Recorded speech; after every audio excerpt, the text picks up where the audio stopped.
Halo, selamat siang adik-adik semua. Senang sekali jumpa dengan kalian semua di acara PA Anak GRI Bandung. Hari ini kita masih mau melanjutkan eksposisi kitab Matius. Dan hari ini temanya apa? Seperti domba di tengah serigala. Hah, apa maksudnya ini? Nah, kalau kita diutus oleh Tuhan seperti domba, disuruh pergi ke tengah serigala. Ini sepertinya seperti mission impossible, misi yang mustahil. Begitu domba ada di tengah serigala, wah pasti seharusnya dia menjadi mangsa empuk bagi serigala-serigala itu. Tapi apa maksud Tuhan dengan berkata bahwa kamu aku utus seperti domba di tengah-tengah serigala? Mari kita sama-sama nanti mau belajar ya di seri PA hari ini. Untuk itu, mari kita sama-sama melatih lagu yang akan kita nyanyikan hari ini yang berjudul Yesus Seperti Gembala. Mari kita latih satu baitnya saja.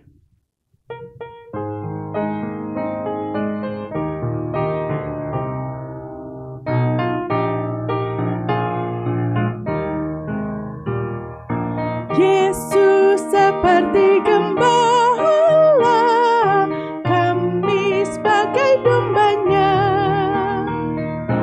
dipimpin dan dijaganya selama di dunia.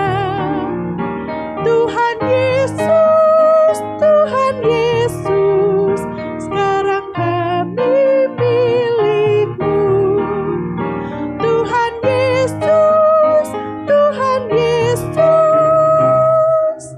sekarang kami milik-Mu. Anak-anak, lagu ini berjudul Yesus Seperti Gembala. Lagu ini berkata bahwa kita ini semua seperti domba-dombanya. Kita dipimpin, kita dijaganya selama di dunia. Lagu ini sebetulnya ada 3 bait, tapi kita akan menyanyikan nanti bait ke-1 dan bait ketiganya yang berkisah tentang Yesus sebagai gembala dan kita sebagai domba-dombanya. Nah, kaitannya apa dengan tema hari ini? Nah, bagaimana Yesus sebagai gembala dikatakan di Mazmur 23, Dia membaringkan aku di air yang dekat sungai yang tenang, Dia membawa aku ke rumput yang hijau. Tapi di pasal kitab Matius yang kita mau bahas saat ini dikatakan bahwa Yesus mengutus kita justru seperti domba di tengah serigala. Kok sepertinya seperti bertentangan? Tapi biarlah kita boleh tetap meyakini waktu Tuhan utus, waktu Tuhan memberikan kita suatu tugas, Dia pasti tidak akan meninggalkan, Dia pasti akan menyertai kita. Mari kita sama-sama latih sekali lagi, kita akan latih bait yang ketiganya.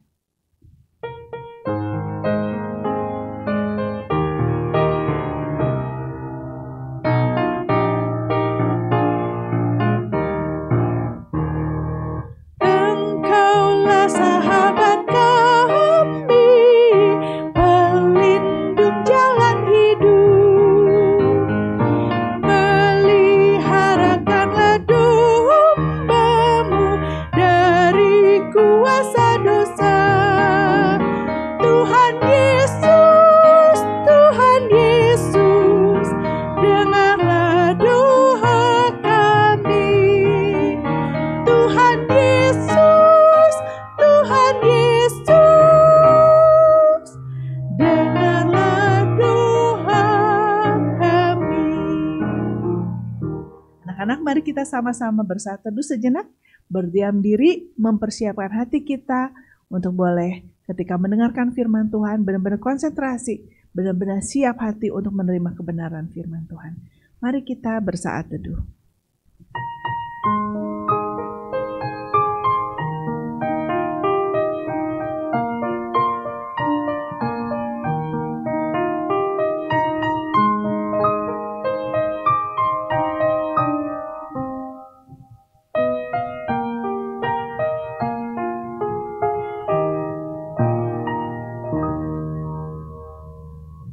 Tuhan Yesus, kami bersyukur berterima kasih karena Tuhan yang memberikan kami kekuatan, kesehatan, Karena Tuhan yang masih memberikan kesempatan untuk kami boleh mendengarkan kebenaran firman Tuhan.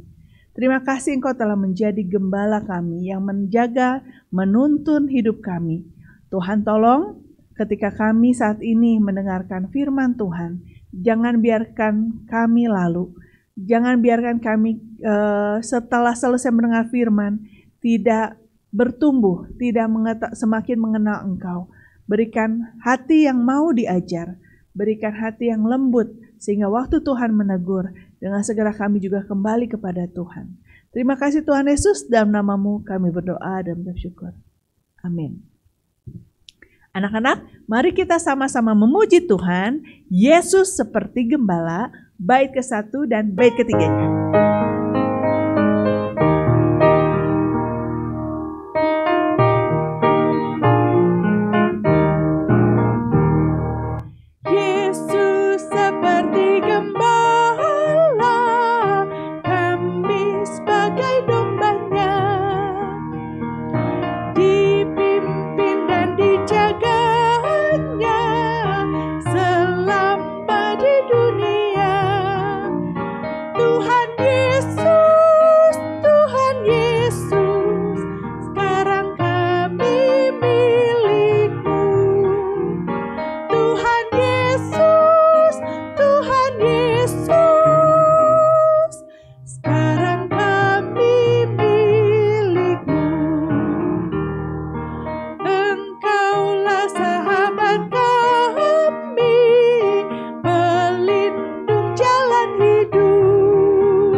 Mari kita sama-sama mendengarkan firman Tuhan hari ini.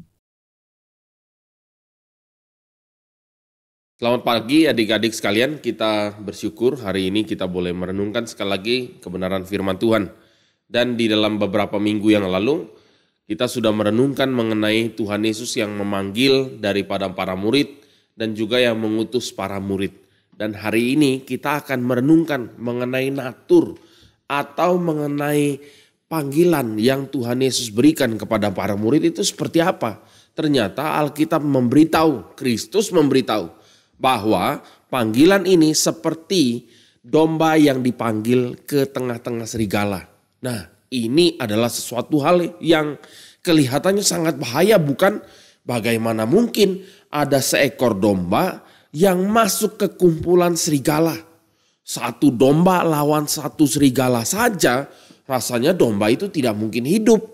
Tetapi waktu kita merenungkan firman Tuhan, Alkitab memberitahu bagaimana yang kita harus lakukan sebagai orang percaya ketika menghadapi tantangan di dalam panggilan kita sebagai orang yang melayani Tuhan. Nah, oleh sebab itu hari ini kita akan merenungkan lebih panjang lagi bagian firman Tuhan. Dan sebelumnya mari sama-sama kita berdoa. Mari kita berdoa. Bapa di dalam sorga, kami bersyukur hari ini kami boleh merenungkan sekali lagi kebenaran firman Tuhan. Tuhan, kiranya tolong kami supaya kami makin mengerti isi hati Tuhan, supaya kami lebih mencintai Tuhan. Kami berdoa Tuhan tolong supaya nama Tuhan itu ada di dalam hidup kami dan kami boleh melayani Tuhan dimanapun Tuhan menempatkan kami. Terima kasih Bapa di dalam sorga, berkati setiap kami anak-anak Tuhan yang merenungkan dan belajar firman Tuhan. Di dalam nama Tuhan Yesus kami berdoa. Amin.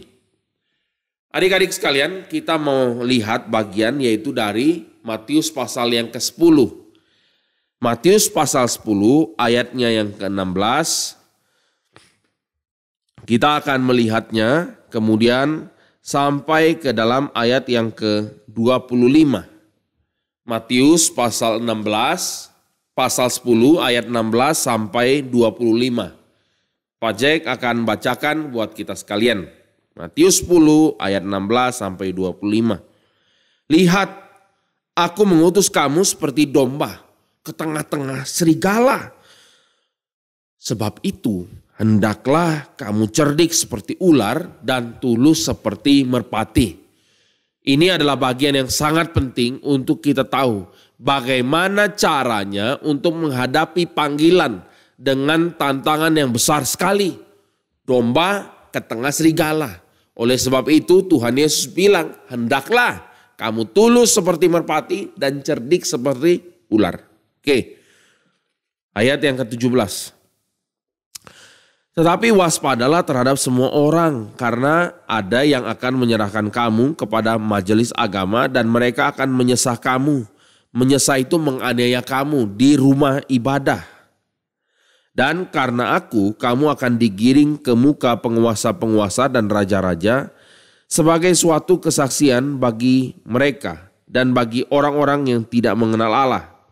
Apabila mereka menyerahkan kamu, janganlah kamu khawatir akan bagaimana dan akan apa yang harus kamu katakan.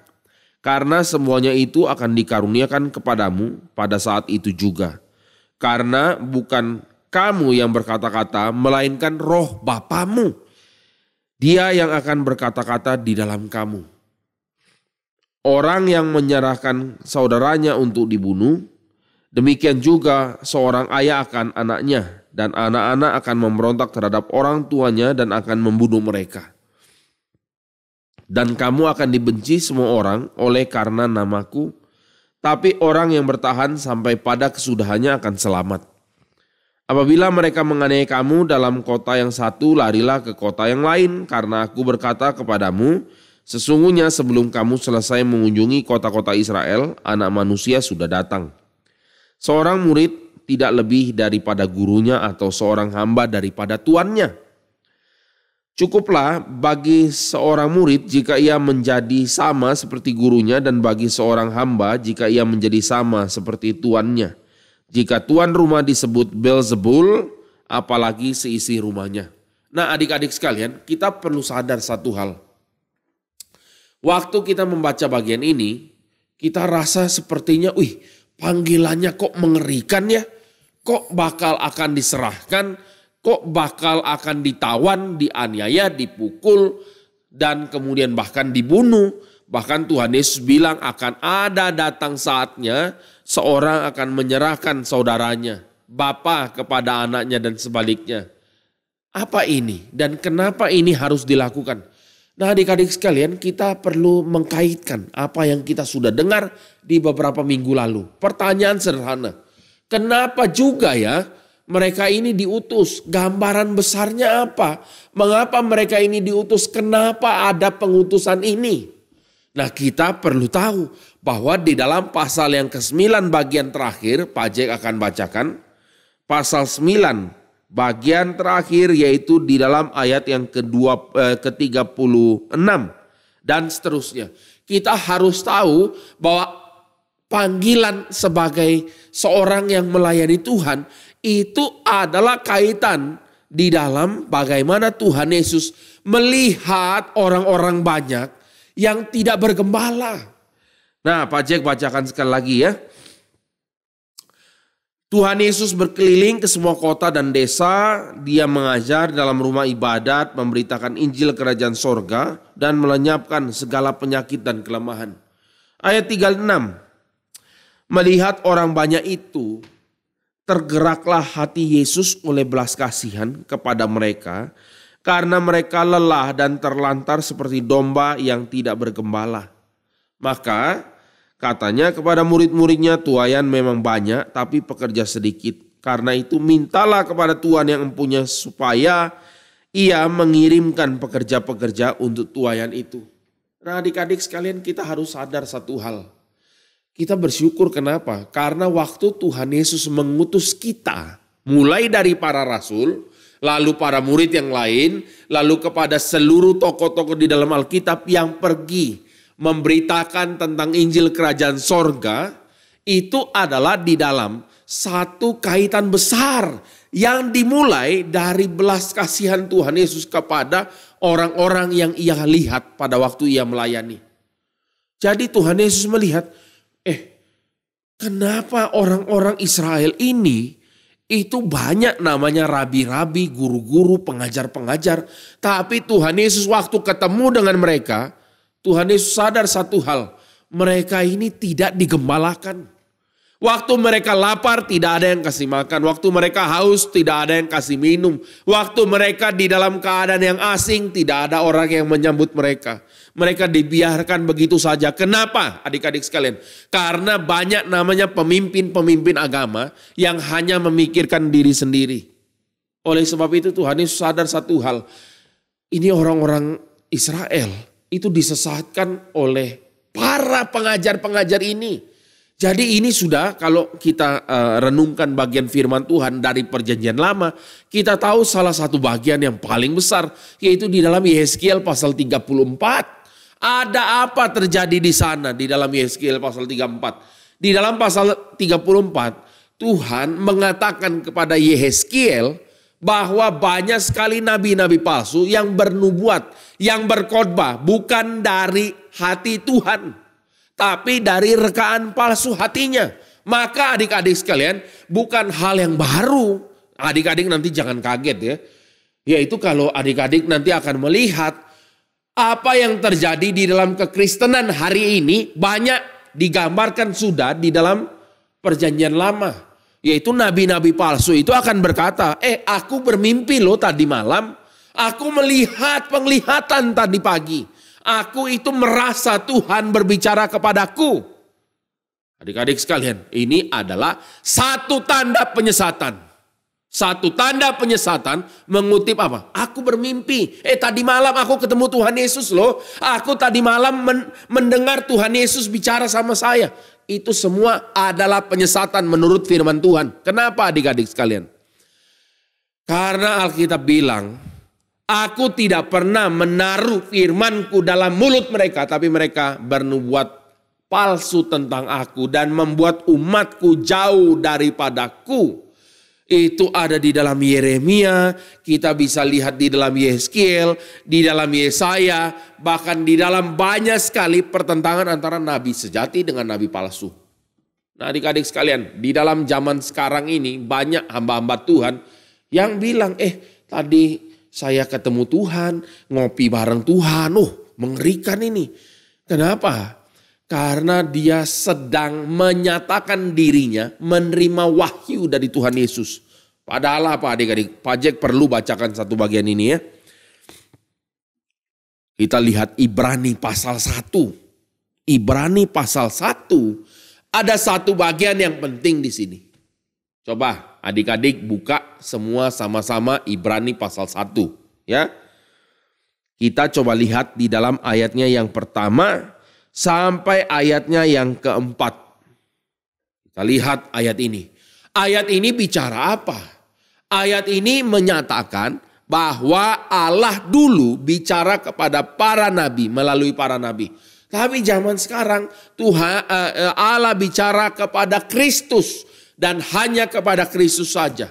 Tidak ada pengantara lagi antara Kristus dengan kita, saudara. Pak Jack bacakan ya ayat 1. Setelah pada zaman dahulu Allah berulang kali dan dalam berbagai cara bicara kepada nenek moyang kita dengan perantaraan nabi-nabi. Maka pada zaman akhir ini ia telah berbicara kepada kita dengan perantaraan anaknya yang telah ia tetapkan sebagai yang berhak menerima segala yang ada. Oleh dia Allah telah menjadikan alam semesta. Ia adalah cahaya kemuliaan Allah dan gambar wujud Allah dan menopang segala yang ada dengan firman-Nya yang penuh kekuasaan. Dan setelah ia selesai mengadakan penyucian dosa, ia duduk di sebelah kanan yang maha besar di tempat yang tinggi, jauh lebih tinggi daripada malaikat-malaikat. Sama seperti nama yang dikaruniakan kepadanya jauh lebih indah daripada nama mereka. Adik-adik sekalian, di dalam bagian ini sangat jelas menyatakan di dalam zaman akhir. Mulai dari kapan? Mulai dari inkarnasi Kristus. Allah berbicara itu bukan lagi kepada para nabi, tidak lagi pakai perantara, tapi Allah bicara kepada anaknya, Tuhan Yesus Kristus. Nah ini yang kita harus garis bawahi adik-adik ya. Kita harus tahu Alkitab bicara apa. Dan orang-orang para pengajar palsu itu ngapain. Nah ini adalah hal yang kita perlu sadar. Dan sekarang adik-adik kita kembali lagi ke dalam Matius pasal yang ke-10. Pak Jack akan ajak kita lihat ya. Di dalam keadaan yang penuh dengan tantangan. Tuhan Yesus gambarkan seperti domba masuk ke dalam kumpulan serigala. Bagaimana kita bisa melayani di dalam keadaan seperti ini? Ada seorang teolog namanya Craig Blomberg, dia mengatakan, tahu nggak yang paling ngeri di dalam keadaan orang Kristen itu apa? Yaitu mereka tidak tahu hal yang Tuhan Yesus katakan. Oleh sebab itu, ini kan Tuhan Yesus bilangnya, hendaklah kamu cerdik dan tulus. Seperti ular, cerdiknya dan tulus seperti merpati. Craig Blomberg bilang apa? Ini yang terjadi adalah orang-orang tidak tahu namanya ketulusan, tidak tahu namanya yang cerdik bagaimana. Tapi lebih parah lagi, tidak punya hati yang tulus seperti ular, tapi tidak punya akal yang pintar seperti ular. Adanya adalah dia punya kecerdikan seperti merpati, maksudnya di dalam keadaan yang bodoh, dan kemudian dia punya hati, tidak ada ketulusan, adanya kelicikan seperti ular. Jadi licik seperti ular dan bodoh seperti merpati. Ini Craig Blomberg bilang begitu. Wah ini bahaya, karena kalau sudah begini, ya kita bisa lihat tidak ada satu kesempatan pun untuk bisa menghadapi para kumpulan serigala. Adik-adik kita melihat bagian ini, kita melihat satu bagiannya, yaitu pada waktu para murid diutus di dalam bagian setelah Tuhan Yesus mati, setelah Tuhan Yesus bangkit, kita melihat ini menjadi satu realita. Berita yang Tuhan Yesus ceritakan di dalam ayat ke-16 sampai 25, ini kemudian yang pelan-pelan menjadi sebuah realita. Realita itu apa? Realita itu adalah sesuatu yang sungguh-sungguh terjadi. Nah, Pak Jack akan ajak kita melihat satu lagi bagian. Kita mau membandingkan satu natur yang urgent, satu natur pelayanan yang berbahaya, satu natur pelayanan yang menggetarkan. Apa itu? Nah, ini kita perlu bandingkan adik-adik ya. Waktu sebelum Tuhan Yesus mati dan bangkit, dan setelah Tuhan Yesus mati dan bangkit. Pak Jack akan ajak kita membandingkan dua bagian lagi. Apa itu? Yaitu yang pertama, pasal 10 Matius, ayat yang ke-9 sampai ayat yang ke-10. Lalu kita akan membandingkan dengan Lukas pasal 22, ayat 34 sampai 36. Pak Jack akan ajak kita lihat di dalam Matius 10, ayat 9 dan 10. Begini firman Tuhan. Janganlah kamu membawa emas atau perak atau tembaga dalam ikat pinggangmu. Jangan kamu membawa bekal dalam perjalanan. Jangan kamu membawa baju 2 helai, kasut atau tongkat. Sebab seorang pekerja patut mendapat upahnya. Jadi adik-adik sekalian, tahu nggak bedanya apa? Pada waktu Tuhan Yesus mengutus para murid yang pertama kali, dibilang apa? Jangan bawa uang, jangan bawa baju lebih, jangan bawa tongkat, nggak usah bawa makanan, pokoknya pergi saja, beritakan. Lalu bedanya apa dengan Lukas 22 ayat 34 sampai 36? Pak Jack bacakan buat kita. Lukas pasal 22 ayat yang ke-34 sampai 36. Pak Jack bacakan Lukas 22 ayat 34 sampai 36. Pak Jack bacakan dari ayat 35. Lalu ia berkata kepada mereka, ketika aku mengutus kamu dengan tiada membawa pundi-pundi, bekal dan kasut, adakah kamu kekurangan apa-apa? Jawab mereka, suatu pun tidak. Katanya kepada mereka, tetapi sekarang siapa yang mempunyai pundi-pundi, hendaklah ia membawanya. Demikian juga yang mempunyai bekal, dan siapa yang tidak mempunyainya, hendaklah ia menjual jubahnya dan membeli pedang. Sebab aku berkata kepadamu, bahwa nas kitab suci ini harus digenapkan padaku. Ia akan terhitung di antara pemberontak-pemberontak. Sebab apa yang tertulis tentang aku sedang digenapi. Kata mereka, Tuhan ini 2 pedang. Jawabnya sudah cukup. Adik-adik sekalian, bedanya apa ya? Kenapa sekarang Tuhan Yesus tiba-tiba bilang, kamu dulu waktu aku utus tidak bawa apapun, kamu kekurangan enggak? Para murid bilang, enggak, semua cukup. Lalu sekarang Tuhan Yesus bilang, sekarang aku bilang, kamu kalau ada uang, bawa uangnya. Kamu kalau tidak ada pakaian, bawa pakaian. Kamu kalau tidak ada peralatan, bahkan kamu harus bawa pedang. Ini adalah sesuatu hal yang tiba-tiba ada perubahan di dalam sebuah natur. Bedanya apa adik-adik sekalian? Kenapa di satu bagian bilang jangan bawa apa-apa, tapi di bagian yang lain bawa barang-barang? Kenapa? Bedanya apa adik-adik? Nah, kadang ada orang-orang yang tidak mengerti bagian ini. Sehingga mereka itu mengatakan, kamu kalau menjadi seorang yang mengikut Tuhan, nggak usah bawa apapun. Kan di dalam Alkitab bilang tidak usah bawa emas dan perak, nggak usah bawa tongkat, nggak usah bawa bekal. Tapi adik-adik, di dalam bagian Lukas pasal 22, kita lihat ada satu hal yang berbeda. Yaitu kalau ada bekal, bawa. Kalau ada uang, bawa. Kalau ada peralatan, bawa. Bedanya apa?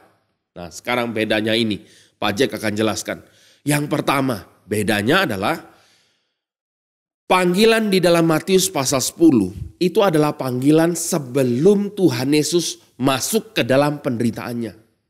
Oleh sebab itu, panggilan yang pertama ini adalah panggilan pelayanan ke kota-kota dekat, ke tempat-tempat yang dekat, bukan perjalanan yang jauh, bukan perjalanan yang sangat-sangat berat, tidak. Ini masih di dalam pelayanan yang dekat. Coba ya, Pak Jack akan ajak kita lihat ya. Adik-adik perlu jeli di dalam bagian ini.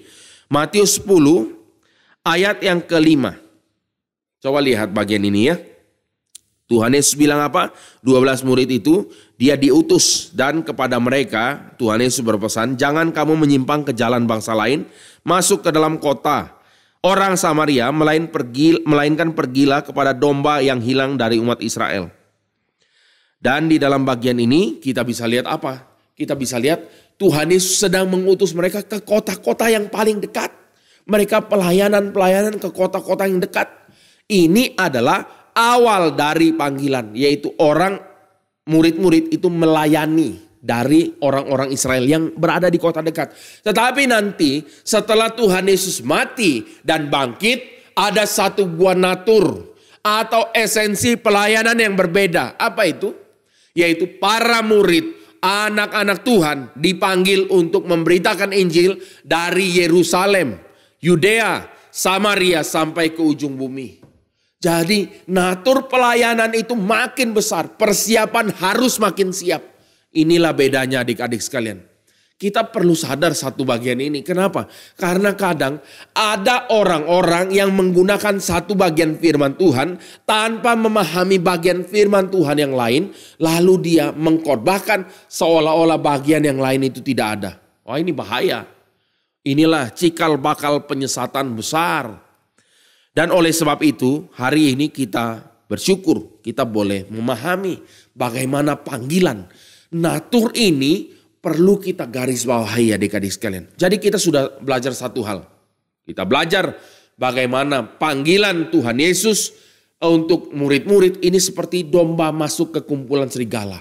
Yang kedua kita tahu bahwa ada caranya untuk melayani di dalam keadaan seperti ini. Yaitu apa? Engkau harus tulus dan engkau harus cerdik. Tulusnya bagaimana? Tulusnya adalah hati motivasi bersih kepada Tuhan. Melayani Tuhan dengan sungguh.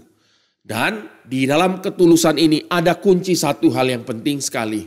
Yang tidak mungkin bisa terjadi tanpa ketulusan. Apa itu? Nah, di dalam ayat selanjutnya Tuhan Yesus ada bilang apa? Kalau kamu ditangkap, kamu diperhadapkan dengan orang-orang besar, mahkamah agama, para rabi, mungkin adalah orang-orang ahli-ahli Taurat. Kamu jangan khawatir, Tuhan Yesus bilang. Kenapa tidak khawatir? Kalau ditangkap bukankah khawatir mau ngomong apa ya diadili? Tuhan Yesus bilang jangan khawatir. Kenapa? Karena waktu kamu ditangkap, kamu tidak perlu khawatir tentang apa yang harus kamu katakan.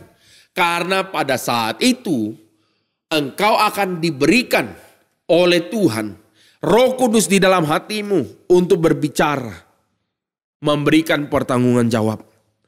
Nah, Pak Jack akan ajak kita lihat ayat 20 adik-adik sekalian. Ayat 20 ini adalah satu sukacita besar. Karena kenapa kita tidak takut masuk ke dalam kumpulan serigala? Kenapa? Jawabannya adalah karena kita bersama dengan Tuhan. Kalau kita masuk ke kumpulan serigala sendirian, ya jelas takutlah saudara sekalian ya, adik-adik sekalian. Tapi kita masuk ke dalam kumpulan serigala, itu bukan sendirian, tapi kita masuk bersama dengan Tuhan. Tuhan yang memimpin langkah kaki kita untuk masuk menembusi kumpulan serigala-serigala itu. Maka di dalam ayat yang ke-20 dikatakan begini kepada kita. Karena bukan kamu yang berkata-kata, melainkan roh Bapamu. Dia yang akan berkata-kata di dalam kamu. Besar enggak ini adik-adik sekalian? Ini besar sekali. Karena ternyata waktu Tuhan Yesus utus para murid ke dalam kumpulan serigala, itu tidak sendirian. Tapi Roh Kudus itu yang diam bersama dengan kita. Itu yang akan memberikan kita bagaimana cara untuk berkata-kata. Oke, ini satu bagian adik-adik. Waktu kita lihat di dalam kitab Kisah Rasul, ada satu kali orang-orang yang adalah murid Yesus, ini bukan cendekiawan, bukan orang yang dilihat secara intelektual orang-orang pintar.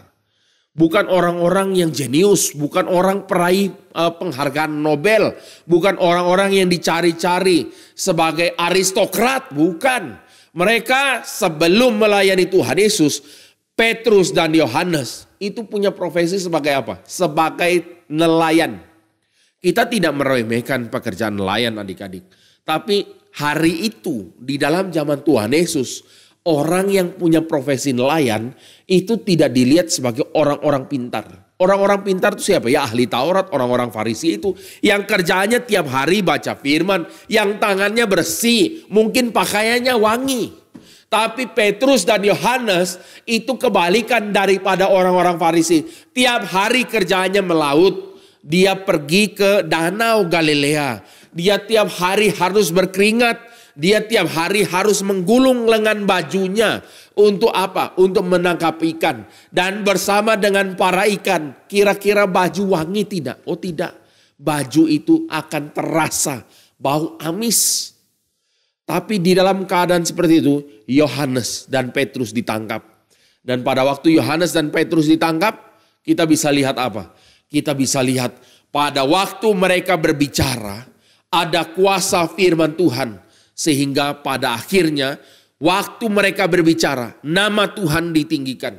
Dan waktu nama Tuhan ditinggikan, mereka orang-orang Farisi dan ahli Taurat, mereka dibungkam mulutnya sehingga mereka sungguh-sungguh pada akhirnya boleh mengerti.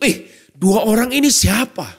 Kenapa mereka bisa memberikan jawaban yang sungguh-sungguh? Itu menggetarkan bahkan mereka, orang-orang yang tiap-tiap hari belajar firman. Jawabannya kenapa adik-adik? Jawabannya satu. Karena para murid hidup tulus seperti merpati. Mereka hidup dengan jujur, mereka hidup dengan sungguh-sungguh melihat pimpinan Tuhan hari ini, hari besoknya lagi terus berjalan dalam ketulusan, melihat penyertaan Tuhan, berpegang hanya kepada Tuhan.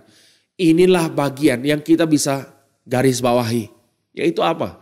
Menghadapi kumpulan serigala. Alkitab bilang bukan dengan kekerasan. Kita bukan dengan senjata, bukan. Tapi dengan ketulusan.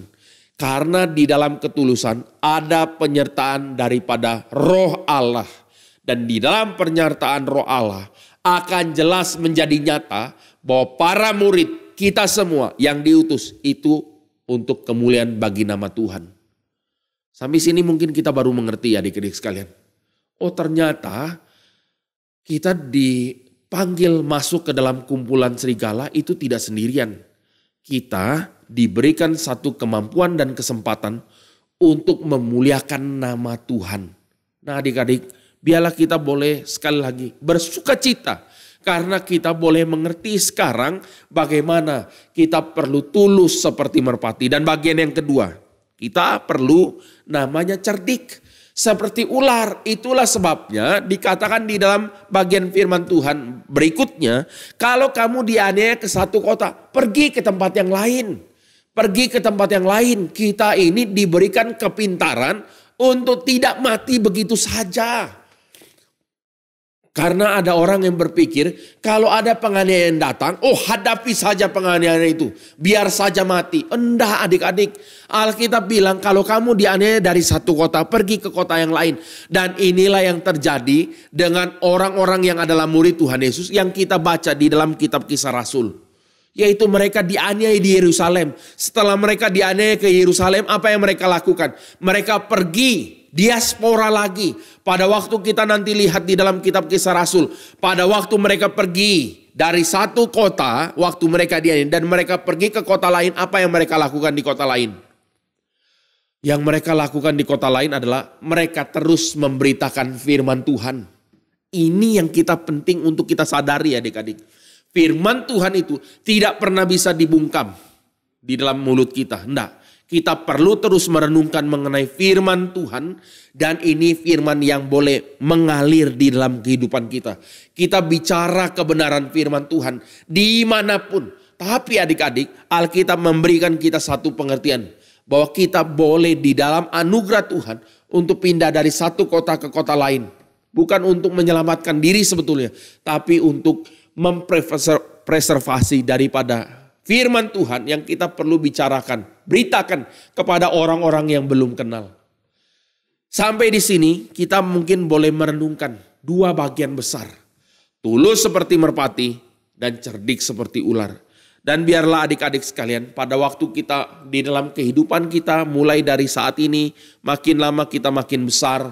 Kita boleh makin menyadari bahwa di semua tempat natur dari panggilan orang percaya adalah sama.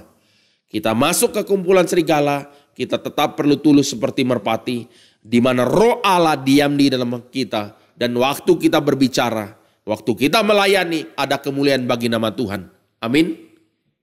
Dan kita boleh diberikan kecerdasan, kepintaran untuk melakukan apa yang tepat. Di dalam ruang pekerjaan, di dalam ruang pelayanan, di dalam ruang yang lain-lain. Kita perlu ingat bagian ini untuk kita boleh sadari inilah panggilan Tuhan. Dan biarlah sekali lagi kita adalah domba yang diutus ke dalam kumpulan serigala. Tapi kita sadar kita tidak sendiri, kita berjalan bersama Tuhan. Mari kita berdoa. Bapa di dalam sorga, kami sekali lagi bersyukur kebaikan anugerah yang Tuhan beri. Dan biarlah Tuhan sendiri yang boleh terus menolong kami supaya hati kami tetap teguh. Hati kami bersandar kepada Tuhan. Kami boleh melayani Tuhan, menghadapi segala tantangan, persoalan, pergumulan kehidupan. Dan kami boleh ditemukan Tuhan tetap setia, kudus. Dan kami boleh tulus kehidupan kami dengan juga bijaksana yang Tuhan berikan kepada kami. Tolong kami Tuhan, di dalam kami menjadi murid-murid Tuhan, di dalam kami menjadi orang-orang yang Tuhan utus untuk menyatakan belas kasihan dan cinta kasih Tuhan kepada orang-orang yang kami jumpai, supaya mereka juga boleh kembali kepada Tuhan. Di dalam nama Tuhan Yesus Kristus kami berdoa. Amin. Demikian PA anak kita hari ini. Ya, anak-anak semua bersyukur untuk kebenaran firman yang boleh kita dengarkan hari ini. Ya, bagaimana kita diberikan tanggung jawab tugas yang kelihatan mungkin mustahil, tapi ada Tuhan yang menyertai. Anak-anak, ada satu informasi penting khususnya untuk yang tinggal di Kota Bandung. Tanggal 2 Desember nanti, ya sebentar lagi nih, minggu depan, akan ada KKR Natal di Kota Bandung yang diadakan di di Sudirman Grand Ballroom. Ingat tanggal 2 Desember ini jam 6:30. Biarlah kita boleh ambil bagian. Anak-anak ajak papa, mama, atau teman-teman, saudara-saudara sebanyak-banyaknya untuk boleh sama-sama datang merayakan, merenungkan firman Tuhan sama-sama di kebaktian Natal ini. Dan mungkin ada teman-teman yang sudah selama ini belum pernah dengar firman Tuhan, belum pernah dengar Injil, boleh dibawa. Atau ada saudara-saudara yang hidupnya selama ini mungkin sudah menjauh dari Tuhan, boleh diajak. Atau mungkin kita sendiri perlu disegarkan kerohaniannya, diingatkan akan betapa besar kasih dan anugerah Tuhan dalam hidup kita. Mari sama-sama jangan melewatkan kesempatan ini. Tanggal 2 Desember, Sudirman Grand Ballroom, KKR Natal di Kota Bandung. Nah anak-anak, rangkaian Natal ini juga akan diadakan di kota-kota yang lain.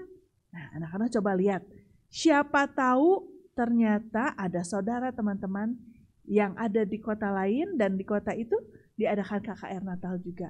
Informasi ini sebarkan seluas-luasnya agar jangan sampai ada orang yang terlewat informasi kebaktian KKR Natal ini. Mari kita sama-sama merayakan, merenungkan kebenaran firman Tuhan di acara ini. Mari kita akan menutup PA anak kita hari ini dengan menyanyikan lagu Yesus Seperti Gembala. Kita nyanyikan satu baitnya saja.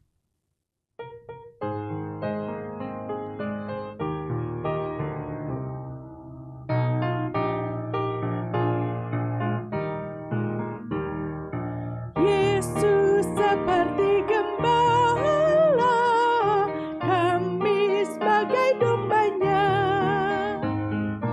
dipimpin dan dijaganya selama di dunia. Tuhan Yesus, Tuhan Yesus, sekarang kami milik-Mu. Tuhan Yesus, Tuhan Yesus, sekarang kami milik-Mu. Sekian PA anak kita hari ini. Kita jumpa lagi di PA anak berikutnya minggu depan. Dan jangan lupa tanggal 2 Desember KKR Natal. Sampai jumpa anak-anak semua. Bye.